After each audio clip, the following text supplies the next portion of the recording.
Shavua Tov or Shabbat Shalom. Who knows when you're watching this and who cares? I'm just glad you're here. This week's parasha, corresponding to July 9th, is Parashat Chukkat. Begins with some ritual laws, especially regarding a red heifer. But that's not the part I want to do for you today.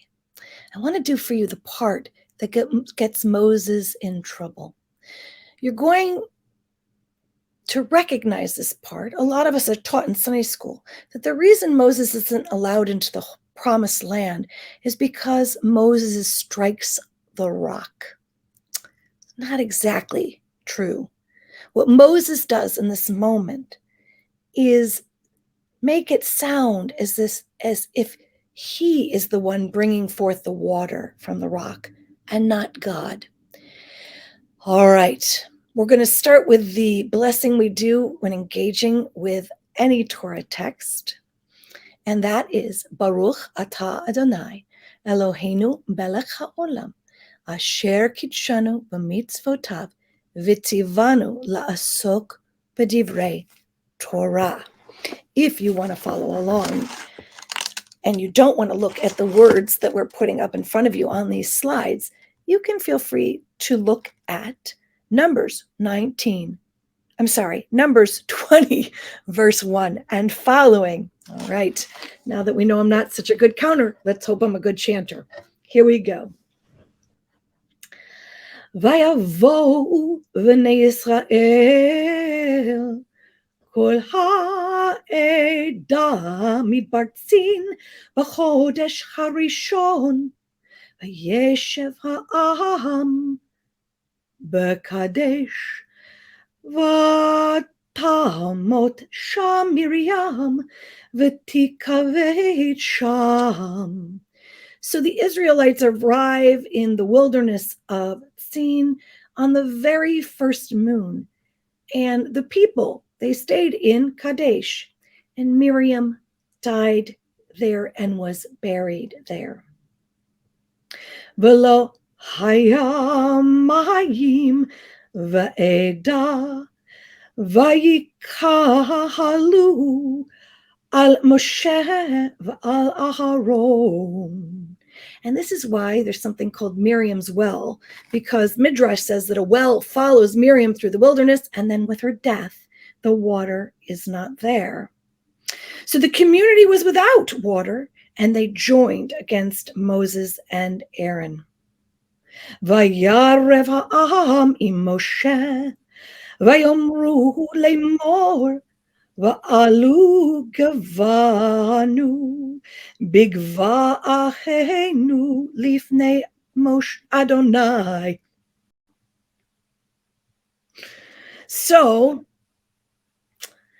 the people quarreled with Moses, saying, if we only had died when our brothers died at the instance in front of, and not Moses, but in front of God.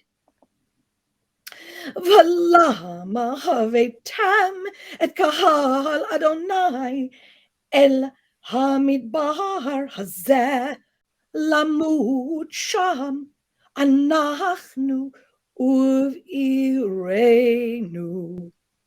So over dramatic. Why have you brought the Eternal's congregation into the wilderness for us and our animals to die there? V'lama ha'elitunu mimitzrayim lehavi otanu el hamakom hara hazeh lo makom zera ud enav gafen v'rimon umayim ayin lishtot. Why did you make us leave Egypt and bring us to this horrific place, a place with no grain or no figs or no vines or pomegranates? There's not even water to drink. So Moses and Aaron came away from the congregation to the entrance of the tent of meeting and fell on their faces. Do you notice the theme?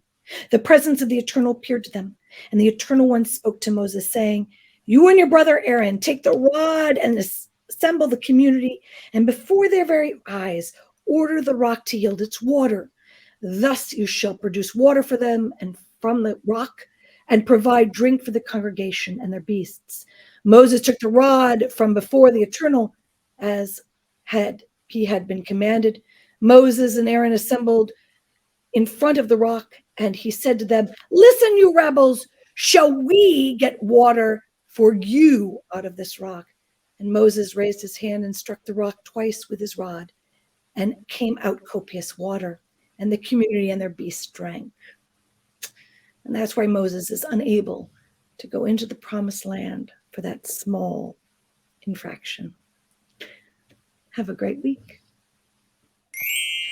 So if you enjoyed this content and would like to connect with us, we want you to connect with us, actually. Could you just do that for us, please? I want to get to know you. So please subscribe to our YouTube channel. You see the button. And anytime you're in the Chicago area, come visit us, 5959 North Sheridan. Also, you can look at our bulletin, or you can see other content we post on the Emanuel Congregation website, www.emmanuelcong.org. Thanks.